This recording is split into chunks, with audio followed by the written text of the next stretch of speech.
اللهم صل وسلم وبارك على سيدنا محمد وعلى آله وأصحابه وسلم.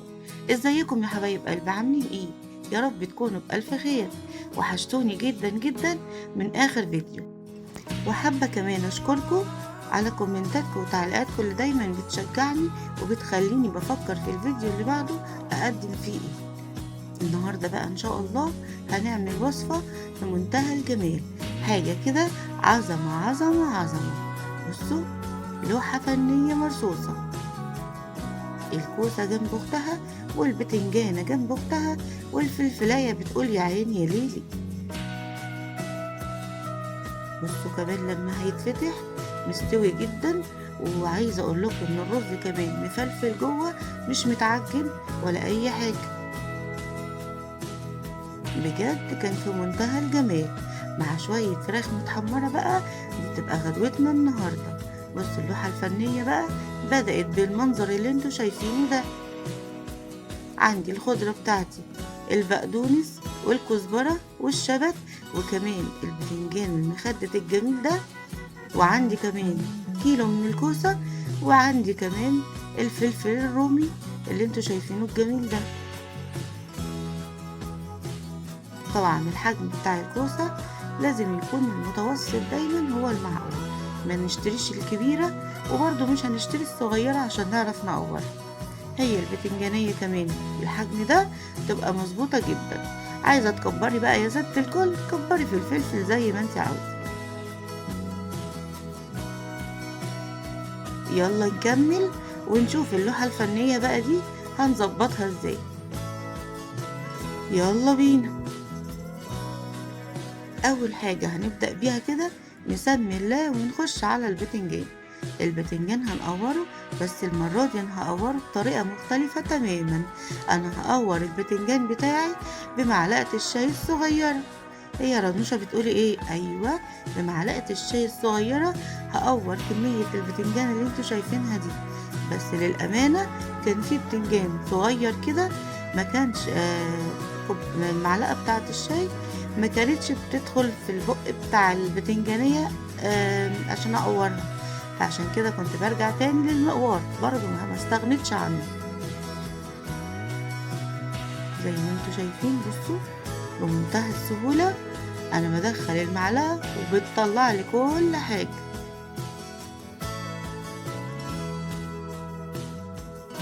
عايزة اوريكم بقى بعد ما خلصتها في حلاوة كده بمنتهى السهولة خلصت. يلا هاخد واحدة كمان.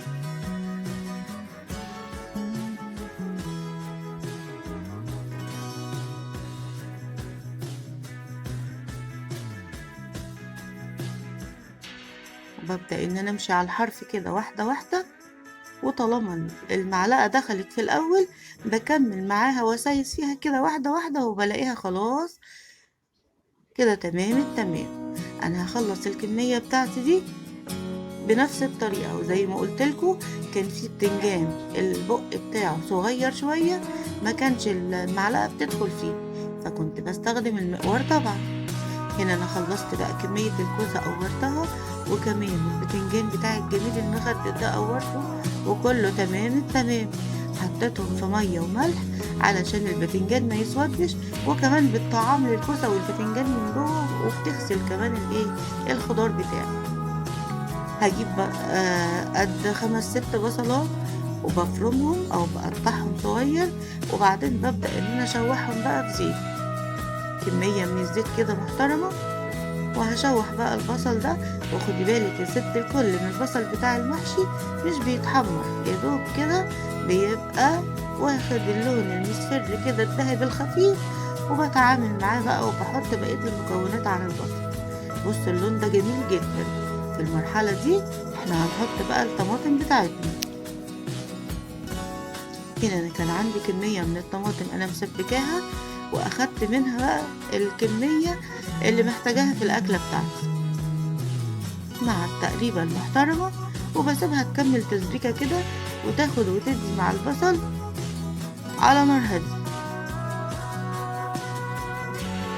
مخدتش وقت خالص واتسبكت طبعا، لان اصلا الطماطم انا كنت مسبكاها.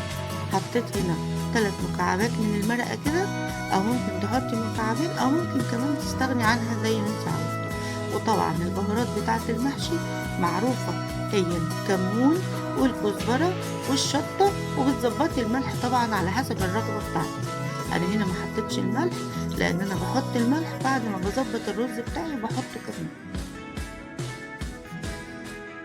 بدي تقليبة بقى عشان البهارات تخش كده، وطبعا ما ننساش النعناع. كده تمام التمام. محتاجين يلا الخضرة بتاعتنا. الخضرة بتاعتنا هي عبارة عن بقدونس وكزبرة وشبت، بقطعهم بالشكل اللي انتوا شايفينه ده، وبحط نص الكمية بالظبط على الصلصة أو على التسبيكة. طب والنص التاني يا رنوشة؟ بحطه بس بعد ما بحط الرز. كده خلاص خلصت تمام التمام، واديتها تقليبة كده. يلا يا رنوشة بقى نحط الرز. الرز ده انا غسلته وصفيته كويس جدا.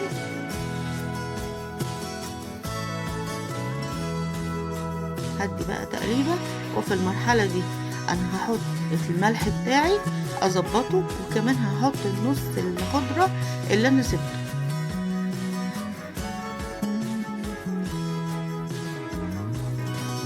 ابدأ اقلب كل المكونات في بعض لحد ما يمتزجوا ويبقوا كلهم حاجة واحدة. تمام. بصوا حطيت نص بقى الخضرة التاني.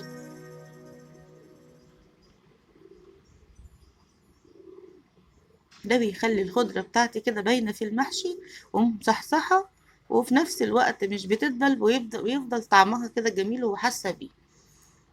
بس كده، في أسهل من كده؟ كده خلاص خلطة المحشي خلصت. عظمة عظمة عظمة. ده الملح اللي قلتلكوا عليه. دايما بحب أظبط الملح بتاعي بعد ما بحط الرز وبخلص كل حاجة.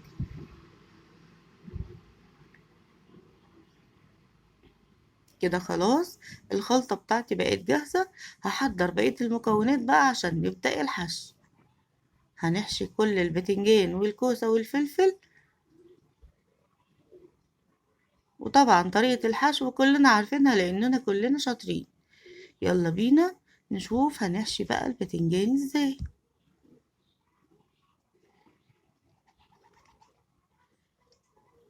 أهم حاجة وانت بتحشي البتنجان ما بتدخليش يعني ما بتزنقيش الرز قوي فيه كده، بتسيبيه متهوي شوية لأن الرز لسه لما يستوي هيكبر جوه البتنجانية.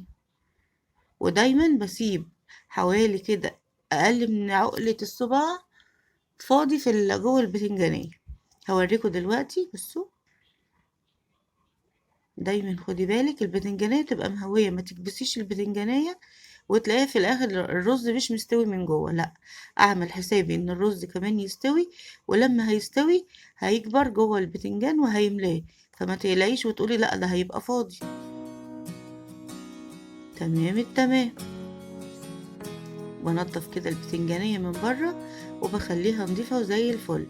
كده انا رصيت بقى اللوحة الفنية بتاعتي عشان ابدأ ان انا اسويها. عملت البتنجان هنا زي ما انتوا شايفين بالشكل ده واقف كده. ممكن البتنجان تعمليه واقف، وممكن كمان في ناس بتعمله نايم، بس بصراحة الطريقة وهو واقف بتخلي البتنجانية نظيفة جدا وشكلها حلو وقت التقديم، وكمان مستوية وماسكة نفسها كده.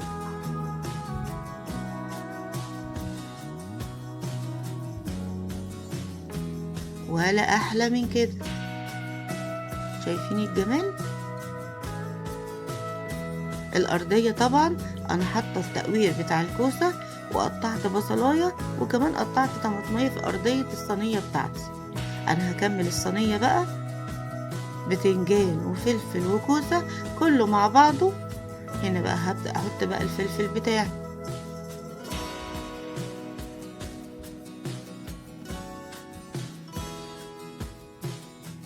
تمام التمام. لوحة فنية يا اخواتي، والله تتاكل كده من قبل ما تستوي كمان.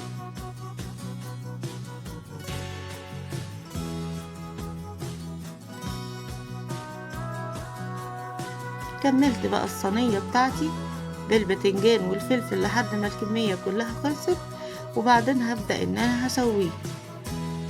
بحط بقى شوربة من الفراخ بتاعتي كده، بس خدي بالك ان انتي ما بتحطيش الشوربة مغطية البتنجان، لا، يا دوب كده بيبقى لحد نص البتنجانية كده وهي واقفة، وبغطيه كويس جدا، وبسيبه بقى ايه براحته يستوي على نار هادية كده لحد ما يستوي خالص. بصوا شكله بقى وهو بيستوي كده وعمال يبقبق جوه على النار. مش عايزة اقول لكم الريحة بقى كانت جايبة اخر الشارع، كل الناس عرفت ان احنا كان عندنا محشي. بصوا بقى الفكرة اللي انا بقول لكم عليها، هنا بعد ما استوى الفلفل والبتنجان والكوسة كله واقف ماسك نفسه ومفيش حاجة متبهدلة. هنا خلاص كنا غرفنا بقى الاكل بتاعنا، وزي ما قلتلك ممكن مع حتة فرخة كده متحمرة هتبقى أكلة في منتهى الجمال. ولا أحلى ولا أروع ولا أطعم من كده، حاجة كده عظمة عظمة عظمة.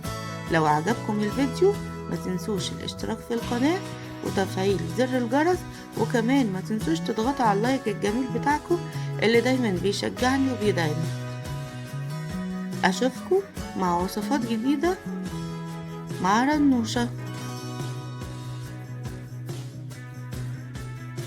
هسيبكم بقى تستمتعوا بالجمال ده واقول لكم مع السلامة.